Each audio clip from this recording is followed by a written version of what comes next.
Every word I am about to say is true.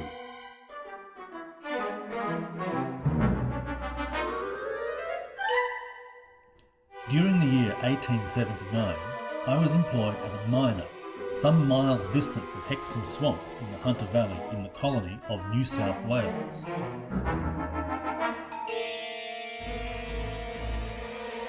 Work in the mines was sometimes slack. We were idle for a fortnight or 3 weeks at a time with only a half or 1 day's work. And so for many months we had to do many things to find enough food to feed our families. Some of us owned boats which were housed at the head of Ironbark Creek. They would spend time fishing, catch being carefully salted, smoked and cured, while others would go to Hexham Swamps to shoot wild duck to help provide food.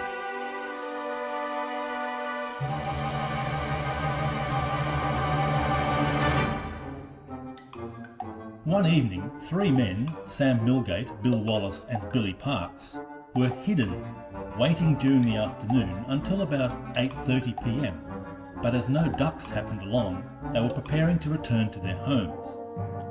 While cursing about the absence of ducks, without warning, a tremendous roar, like that of a lion but very much more powerful, rang out in the still night.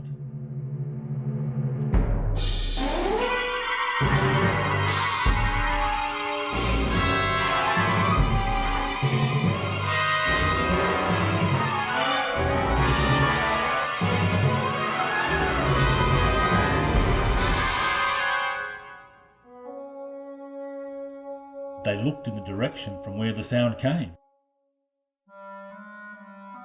But all they saw were 2 golden orbs, about the size of soup plates, at a distance of 20 yards.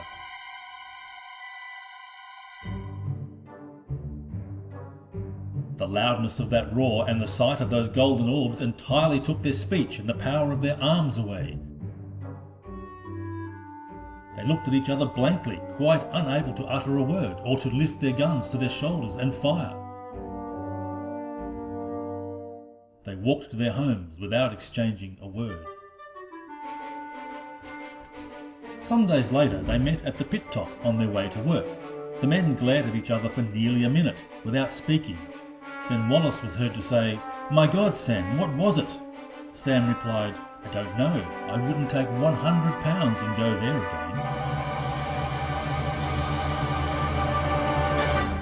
That evening, the tale of the Bunyip was common talk all over the district.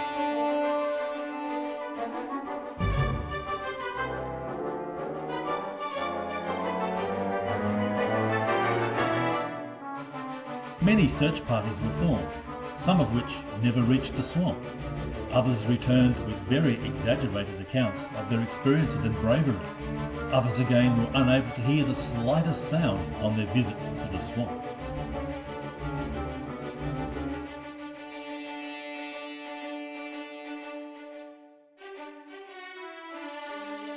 At that time, my father was the owner of the Queen's Head Hotel, about 2.5 miles from the southern edges of the swamp.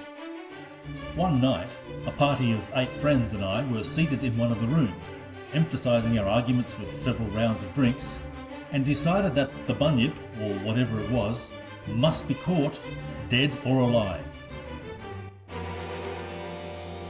We arranged to meet at the hotel on the following night at 7 o'clock with guns and ammunition. Then immediately proceed to the swamp and search it from end to end to find and do battle with the monster.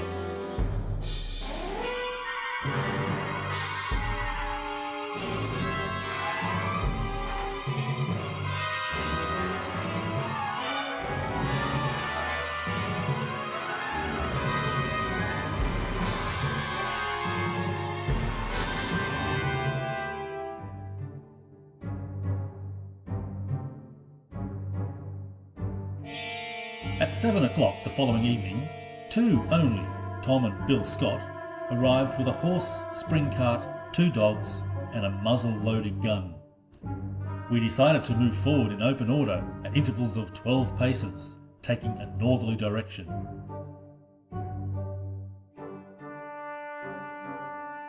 We had gone about 100 yards, with the dogs working splendidly just in front, when our quarry spoke about half a mile direct ahead.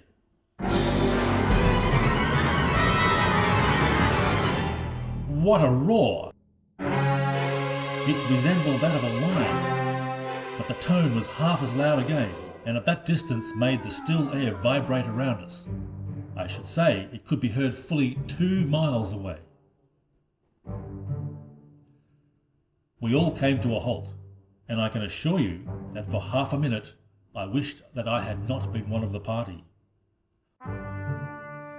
Word was passed along the line to be very careful. Shoot straight, with both barrels on sight. Then forward again in silence. As we reached the spot where we estimated that the sound had come from, expecting to be confronted with the monster, another roar similar to the one previously came from the right or easterly direction 300 yards distant.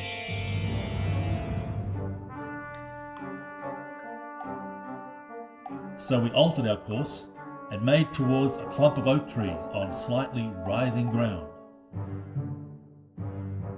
This took us nearly a half hour.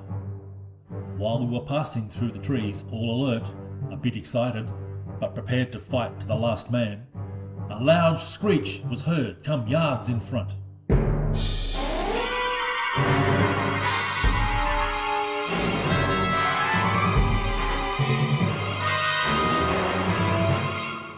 The dogs gave a bark and bounded off at a gallop into the shallow water, which, as we went along, gradually deepened. We hastened as fast as the conditions would allow.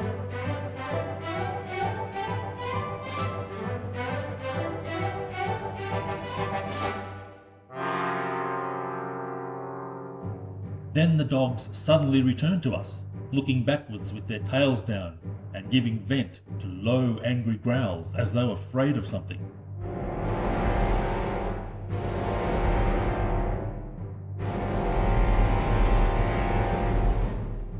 All the coaxing we could do would not convince these dogs to go forward again and lead us to whatever had frightened them. Just at that moment, I saw something white in the reeds. I raised my gun and fired. Immediately the white object rose up about 6 feet, and I was about to fire my second barrel when it fell. On going forward, I discovered I had shot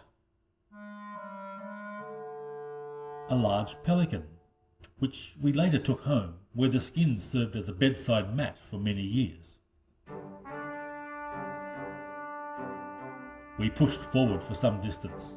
The dogs refused to follow, remaining near the trees and growling angrily.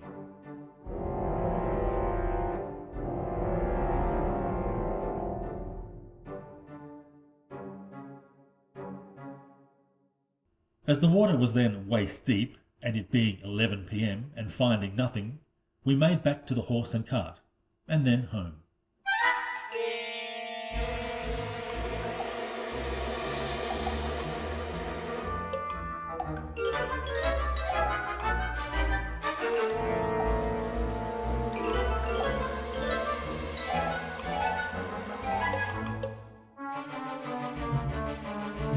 On reaching the Queen's Head Hotel about midnight, cold and wet to the waist, we exchanged experiences of the night's adventures over more of John Bull's medicine, retiring to bed about 2 a.m.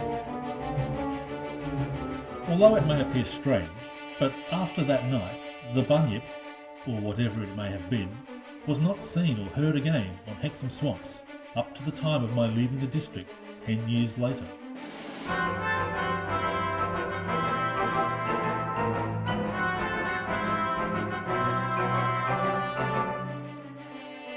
For a very long time, the party were generally, and I in particular, credited with either having destroyed or driven the monster from the swamps.